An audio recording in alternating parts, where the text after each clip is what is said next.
궁금해. 오늘 주제는 SPC 삼립이 16년 만에 다시 출시해서 세간의 관심을 한 몸에 받고 있는 바로 이 포켓몬빵입니다. 출시 일주일 만에 150만 개, 한 달 반 만에 1000만 개가 넘게 팔렸다고 하죠. 1998년 출시 당시에 월 평균 500만 개 팔렸다고 하는데 그때보다 인기가 더 많은 것 같습니다.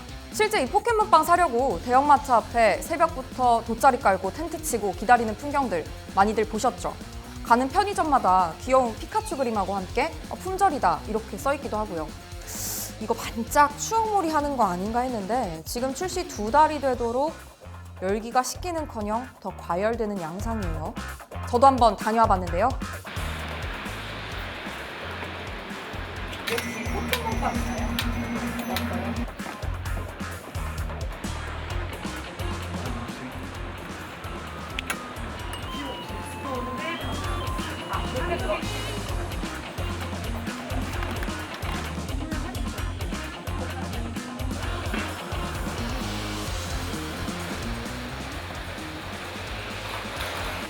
지금 하나 들어오거나 거의 안 들어오거나 그래요. 뭐한 10시나 9시쯤 들어온다 하면은 이제 그때부터 와가지고 기다리는 거예요. 하나나 뭐 이렇게밖에 없으니까 막 그냥 뒤지는 분들도 있고 알바가 막 전화 와가지고 이제 뭐 어떻게 해야 되냐 이런 식으로 물어봐가지고 제가 이제 뭐 가위바위보로 알아서 뭐 준비하든지 해라.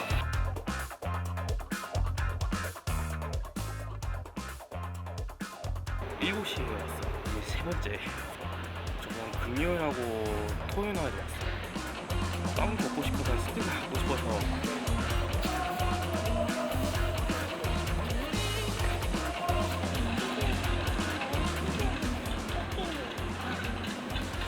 SPC 삼립은 인기에 힘입어서 4종 신제품을 더 내놨습니다. 그럼 대체 이 포켓몬빵이 뭔지, 왜 그렇게 핫한지 함께 알아보시죠. 포켓몬빵은 1998년 처음 등장해서 2006년에 단종된 빵입니다. 이후 다시 출시해달라는 요구가 빗발치자 지난 6월 말 드디어 돌아온 포켓몬빵이라는 이름으로 다시 세상에 나왔습니다. 사실 맛보다는 이 떼었다가 붙였다가 할 수 있는 이 띠부띠부실 스티커 때문에 인기인데요. 이 스티커는 모두 159종으로 SPC 삼립에 따르면 뭐가 나올지 확률은 동일하다고 합니다. 다만 원천 콘텐츠인 애니메이션 포켓몬스터 세계관에 따라서 희귀 콘텐츠인 뮤와 뮤츠는 굉장히 희박한 확률로 나온다고 하는데요. 0.002%라고 합니다. 그러니까 한 5만 개는 사야 하나 만날 수 있겠죠? 이 스티커를 쟁취하기 위한 열풍 속에 SPC 삼립 주가도 상승 가도를 달리고 있습니다. 그럼 대체 왜 이렇게 난리냐? SPC 삼립도 사실 이 정도로 인기를 끌 줄은 예상 못했다고 합니다. 그래서 왜 사려고 하는지 사람들한테 물어봤습니다. 유나 뮤츠 약간 먹고 싶습니다. 귀엽잖아요. 엄청 어릴 때였던 것 같은데 그때 아버지가 사오셔가지고 그때 먹은 기억을 목탕으로 이렇게 다시 왔어요. 자기가 이제 돈이 좀 생겼으니까 여유롭게 이제 막 사 먹을 수 있는 그런 경제적인 여건도 마련이 되어서 그 추억을 뭔가 더 구매하고 싶어 한다라는 것이 실제로 NZ 소비자들은 그렇게 이야기를 하고 있었고요. 그 추억을 소비하는 것 자체가 경제적으로 어려운 시기일수록 사실 이런 과거에 대한 회귀 욕망이 굉장히 올라가요. 사회적으로나 경제적으로 어려운 요즘 시기에 이 향수를 자극하는 레트로 열풍의 일환이라는 분석인데요. 실제로 출시하게 된 배경에는 다시 팔아달라는 어른이들의 요구가 계속 있었다고 합니다. 어릴 때 엄마 아빠 눈치 보면서 겨우 몇 개 샀었는데 이제 한 박스 살 여력 되니 팔아달라 이거죠. 또 워낙 구하기 어려운 희귀템이다 보니 이 수집욕 자체를 자극하는 면도 있고요. 세대적인 관점에서 본다면은 역시 이게 득템력이죠. 수요와 공급 논리에 의해서 공급이 굉장히 한정되었을 때 폭발적으로 증대하는 수요의 어떤 현상이라고 볼 수 있을 것 같아요. 근데 이게 또 알다시피 재테크 수단으로 활용되고 있습니다. 빵테크, 포테크 이런 말까지 나올 정도죠. 정가 1,500원짜리 빵을 사자마자 몇 배 올려서 되파는가 하면 스티커를 다 모은 실북을 100만 원이 넘는 가격에 파는 사람도 있습니다.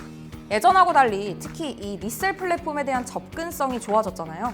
그러니까 이 스티커를 사고 싶은 사람, 갖고 싶은 사람은 물론이고 이걸 되팔아서 이득을 보려고 하는 사람들까지 너도 나도 뛰어들며 광풍으로 이어진 거죠. 근데 이 열풍이 처음엔 동심을 떠올리게 했는데 눈살을 찌푸리게 하는 일들이 터지면서 각종 논란도 터지고 있습니다. 과도한 끼어 팔기 마케팅이 난무한 건 물론이고 이걸 성범죄에 악용한 사례까지 있었는데요. 또 과거에도 그랬듯이 스티커는 얻고 빵은 다 버리는 그런 문제들이 발생하고 있다는 지적도 계속해서 나오고 있습니다. 이 끼어 팔기나 과도하게 비싸게 되파는 행위들, 법적으로 처벌은 어려운데요. 경쟁 제한성에 대한 여부가 사안일 것 같고요. 주된 상품과 종된 상품이 별개 상품인지 여부하고 포켓몬빵이 마케터가 있는지 여부, 구입을 강제했는지 여부, 그리고 거래 관행에 비춰봤을 때 그런 행위들이 부당한지 여부, 네 가지를 종합적으로 고려해서 법 위반 여부를 판단하는 건데요. 경쟁 제한성 입증이 어느 정도 엄밀성을 요구하는 거기 때문에 부당하다라고 단정적으로 말씀드릴 수는 없는 상황이라는. 끼어 팔기지만 이것이 경쟁 제한성 정도로 볼 것인가 좀 어렵다. 삼립에서 포켓몬빵 플러스 식빵을 하면 끼어 팔기가 되거든요. 근데 개별 편의점에서 하잖아요. 그래서 시장에 영향을 미치지 않는 거죠. 왜냐하면 개별 편의점은 그 옆에 편의점이 50m 가면 또 있잖아요. 그래서 소비자의 선택권이 거의 침해가 되지 않는 상황이거든요. 이 끼워 팔기를 통해서 소비자들이 끼워 팔기를 할 수밖에 없는 강제적인 상황을 맞이하게 되는, 그렇게 보기는 어렵다는 거죠. 끼워 팔기를 하고 있는 그 업주들의 규모나 하고 있는 양이나 이런 것들이. 사실 이런 문제들은 예전부터 품귀 현상이 발생하면 늘 불거지곤 했는데요. 허니버터칩 대란 때도 끼어 팔기 논란이 있었지만 공정위의 별도 조치는 없었습니다. 여러 논란 속 SPC 삼립은 결국 불편을 초래한 데 대한 사과문을 올렸고요. 최근 새로운 제품 4종을 출시하면서 이전보다 공급량을 30% 늘렸다고 했습니다. 다만 삼립은 이 공급량을 늘리기 위한 공장 증설 계획은 없다고 못을 박았는데요.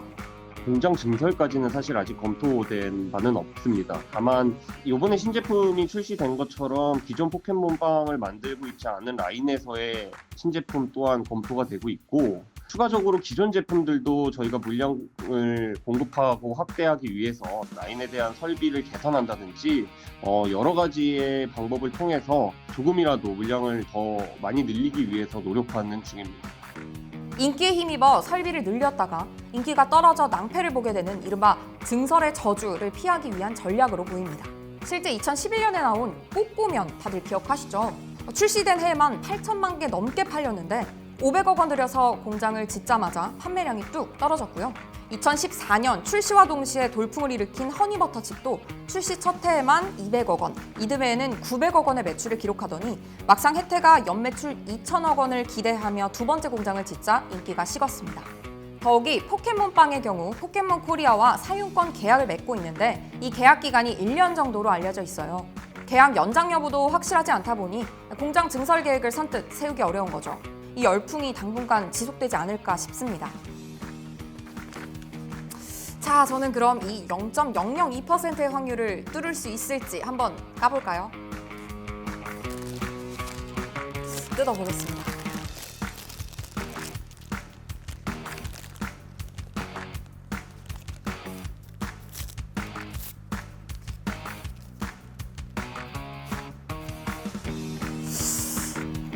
아닌 것 같아요.